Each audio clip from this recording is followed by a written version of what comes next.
We still have like 40 minutes or so for more elaboration and talk. Could I ask the audience to take your seat, please? Right. Thank you. I'm given a very difficult task, to be honest, because it's to look forward with a difficult past to a brighter future. And I started with speaking in Hindi or Urdu languages because it looks as though Afghanistan is being pressed between two regional powers. As a reporter, if I'm asked to report on this session, later on you might accuse me of telling bad things about it. But to be honest, I've come here to find answers to my questions, but I'm going out with more questions than answers. We definitely live in a difficult and dangerous world where conflicting interests are happening and different power groups are pursuing different benefits. So what would be the solution to that? I think the easiest would be to carry on dialogue, bilaterals, trilaterals, and speaking to each other. So the current forum organized by Afghanistan Institute for Strategic Studies is a wonderful one. It is showing that Afghanistan is, in fact, taking lead in talking to different players. It's fascinating to be here in this magnificent city and talking about our challenges and moving beyond that. من همچنین میخوایم از مردم گرامی هرات که برغم بسته بودن جاده ها تانستن جلسات ما را تحمل کنند و از ما میزبانی کنند تشکری کنم و در این حال از ابتکاری که نشان میده افغانستان میتونه در زمینه رهبری گفتگوهای امنیتی در سطح جهان برنامه باشه قدردانی کنم. وقتی ما بسیار کم است، قرار بود در مورد نهار چاشت گپ بزنم و یک پنل کوچک هم داشتم، از اونام عذرخواهی میکنم که نتونستم در خدمتشون باشم به خاطر بحث پرهیجانی که دقایق پیش برگزار شد. اما as a journalist, in a democratic country with belief in freedom of power and freedom of press, I would really like to open the floor for the audience. Please do not forget that we have distinguished Indian ambassador in the room, and I'm sure when I was speaking to you earlier, you had questions about the generous help that India is offering Afghanistan. I would personally be very keen to ask Mr. Ambassador, if I may, that why is India so keen to provide unexpected help for Afghanistan? Is it for the historical linkage and connections that two countries have? Or, as our Pakistani friends are saying, India is pursuing a different agenda that is not very much in line with Afghanistan's agenda. Could I have a mic, please? I think, given our previous discussion about India and Pakistan's role, it's very crucial. I was a reporter for 2 years in Islamabad, and if you allow me, Mr. Durrani, to ask His Excellency Indian Ambassador to elaborate on that, it'll open the floor for further discussion. Thank you, Haroon. Thank you very much, and good afternoon, everyone. I haven't spoken in this dialogue, so this is the first time you're hearing me. Thank you for your question. The answer is really in part of what you said. Yes, we do have very old historical links with Afghanistan. That's not a cliche. It is folklore, really. How much we value each other's friendship, how many linkages we've had for centuries, really. In the modern era, your question about why is it that we are assisting Afghanistan, it is because Afghanistan was completely almost destroyed during the years of the Soviet invasion, the jihad after that, the civil war after that, the Taliban regime after that. It was in 2001 a completely decimated country. You needed the help. It's not just India that has helped Afghanistan. Frankly, the entire international community, in various measures, some more, some less, have helped Afghanistan. It is because that was needed. And particularly in our case, as you probably well know, everything that we do here is at the request of the Afghan government. Our aid assistance programs here are all demand-driven. If we built Salma Dam, it's because we were asked to help with it. If we built a road, if we built a transmission line, it is because we were asked we do it according to your priorities, Afghan national priorities. The $1 billion additional assistance that we've just announced last month, we don't have any agenda for it. It is your government, which will decide what that is to be spent on. Thank you so much. Right, so now, with that elaboration, where do we move on from a difficult past to a different future? I now open the floor to you. Whoever has not spoken about it is welcome to do that.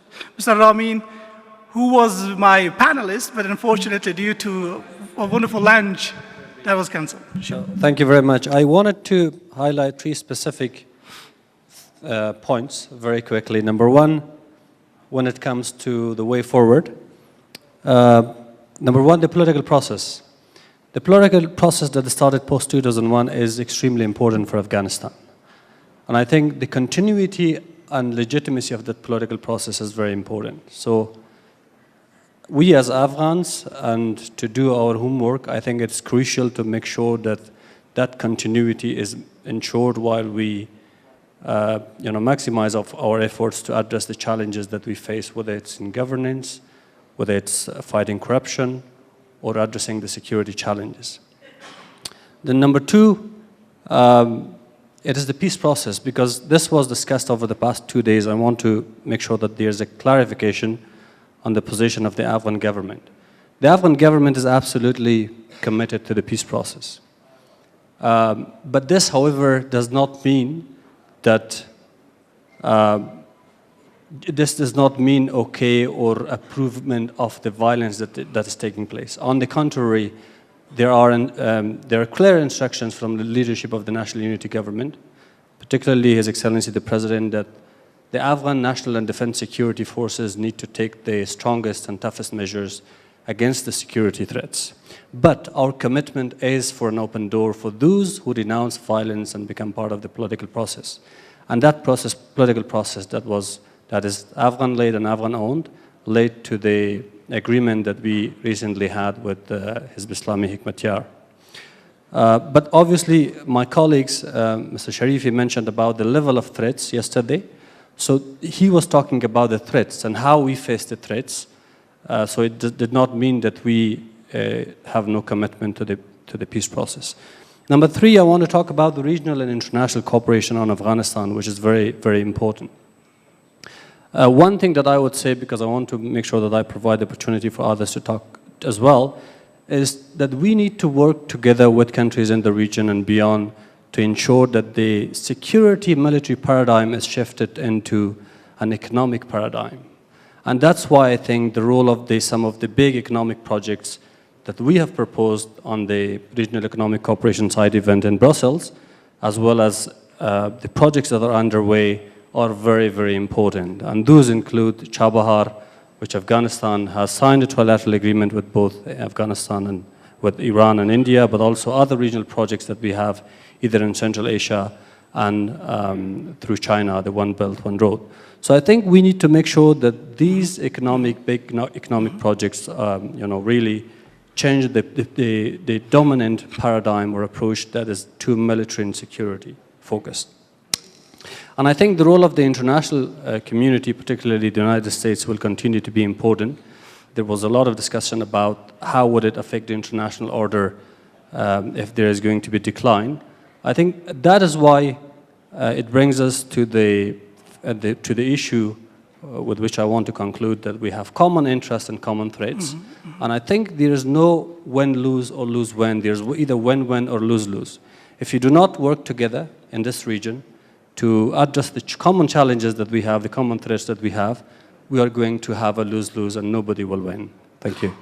Thank you so much. I will give a chance to Mr. Wafaiza, the Deputy Minister in the Afghan cabinet, to talk about regional integrity if you're still around, because you wanted to speak. Mr. Ruish, you want to elaborate first on the way forward? من احساس گناه میکنم که شما را نگه داشتم برای از اینکه نانم آماده است تا فکر میکنم این سوال آخر خواهد بود بعد دکتر. تشکر هارون جان.